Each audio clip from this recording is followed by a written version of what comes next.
Sistemas agroflorestais correspondem a uma forma de uso da terra na qual espécies arbóreas e florestais são utilizadas em associação com cultivos agrícolas e animais, na mesma área, simultaneamente ou em uma sequência temporal. Dentre os benefícios, encontramos maior qualidade de produção, maior proteção do solo, melhor infiltração, menor uso de insumos e redução de custos. Já existe muita produção e pesquisa na área. Ao mesmo tempo, muitas pessoas não fazem a mínima ideia do que seja. Um sistema agroflorestal possui 10 características, as quais serão apresentadas a seguir.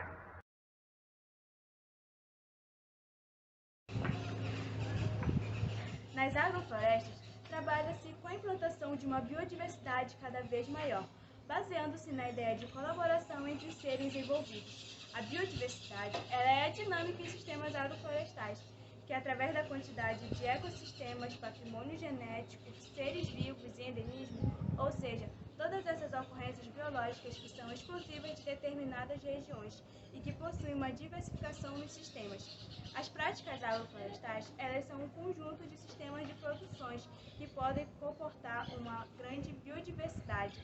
Nesse sentido, os SAFs, eles podem conservar um grande número de espécies ou variedades de plantas cultivadas. A união das plantas, ela não é posta de uma forma aleatória, e sim ela é bastante estudada para poder ter um sistema mútuo de trabalho entre o homem e a aplicação de insumos. Oi gente, meu nome é Natália e eu vou falar um pouco sobre estratificação, que é uma das principais características gerais dos sistemas agroflorestais.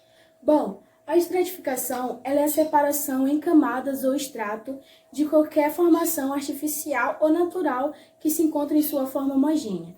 A subdivisão dos SAFs ela se baseia em alguns critérios como características topográficas, tipos florestais, volume, idade, altura, entre outros. Eu separei aqui um exemplo para vocês verem. Aqui nós temos plantas grandes perto de plantas pequenas e que cada planta ela ocupa verticalmente, cada planta em seu estrato ela ocupa verticalmente um espaço diferente. Aqui vocês podem ver que o sol ele pega mais na planta grande do que na planta pequena e assim por diante até chegar no solo. É isso.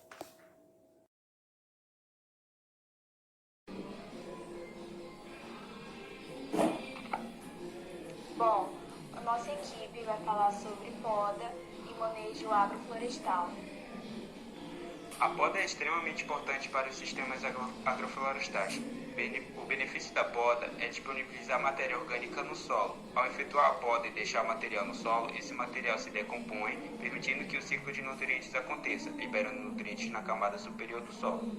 Existem muitas formas de podas. A poda de floração ou de frutificação é realizada para otimizar a produtividade do cultivo. A poda de renovação é quando a planta está muito desgastada e ela precisa ser renovada. A poda de formação é uma forma de mudar a planta ao formato necessário, facilitando tanto o cultivo quanto a colheita. E poda das raízes é quando a raiz da planta começa a atrapalhar o produtor.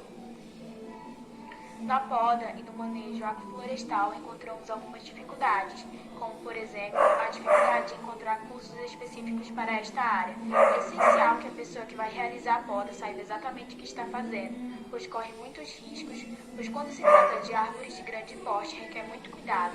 Um exemplo disso é o cacau, que se não for podado ele pode chegar em até 20 metros de altura.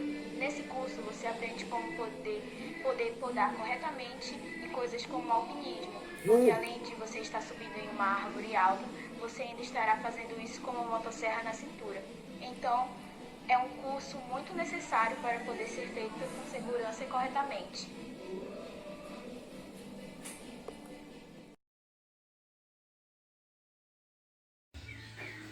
Olá, prof. Aqui é a Maria Fainara e as integrantes da minha equipe é a Chayane e a Giovana Castro.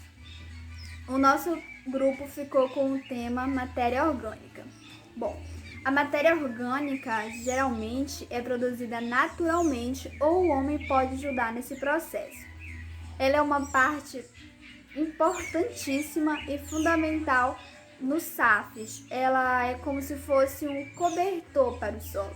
Além disso, ela tem uma grande relação vantajosa com o cultivar, Ambos se ajudam a desenvolver nutritivamente, pois a matéria orgânica é composta por nutrientes que promovem o desenvolvimento do cultivar. O cultivar ajuda com seus resíduos, que são decompositores por micro-organismos, assim mantém a matéria orgânica no solo.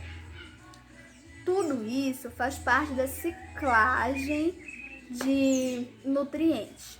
Ambos são beneficiados com o solo nutritivo, livre de erosão, umidade, porosidade e com boa infiltração, que ajuda a cultivar a crescer forte e saudável. E sim, de fato, há uma relação ecológica. E o que é a alopatia? A alopatia é a interferência que as plantas têm umas sobre as outras, e essa interferência acontece por conta de substâncias chamadas aleloquímicos.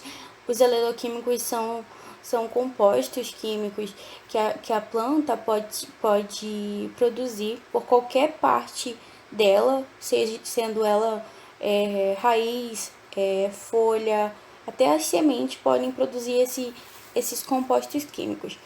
E eles podem ser benéficos ou maléficos. As substâncias alelopáticas podem ser liberadas dos tecidos da planta para o meio ambiente por meio da volatização, exudação radicular, lixiviação ou por meio da decomposição das folhas ou de outras partes da planta.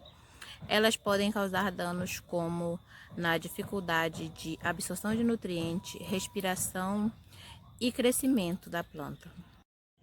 A alelopatia entre as plantas tem possibilidades e ocorrência, principalmente quando se utiliza a rotação e a consociação, e seus efeitos podem ser benéficos ou maléficos.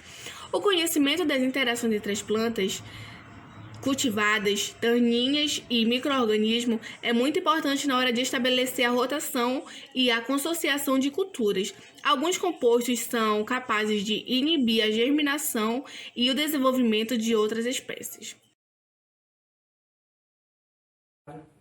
Meu nome é Keisha Alexandre.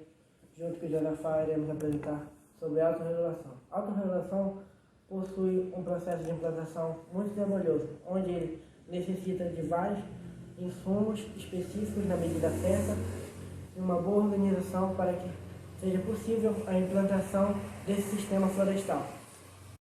Conforme o tempo passa, esse trabalho vai diminuindo, podendo chegar até o ponto de autorregulação, onde o ambiente não precisará tanto da intervenção humana, exceto pela parte da colheita.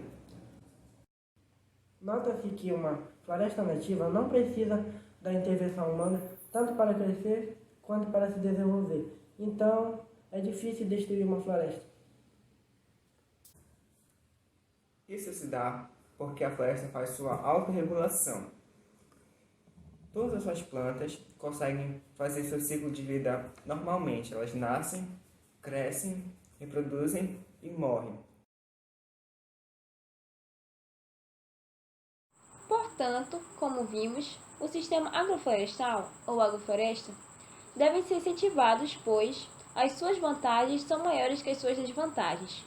E como vantagem, podemos citar que é uma boa opção para a recuperação de áreas degradadas e como recompositor florestal em áreas de preservação permanente. De reserva legal e no estabelecimento de pequenos talhões com espécies arbóreas para fins de produção de madeira para consumo próprio ou como fonte de renda, é um sistema de grande diversidade de espécies vegetais.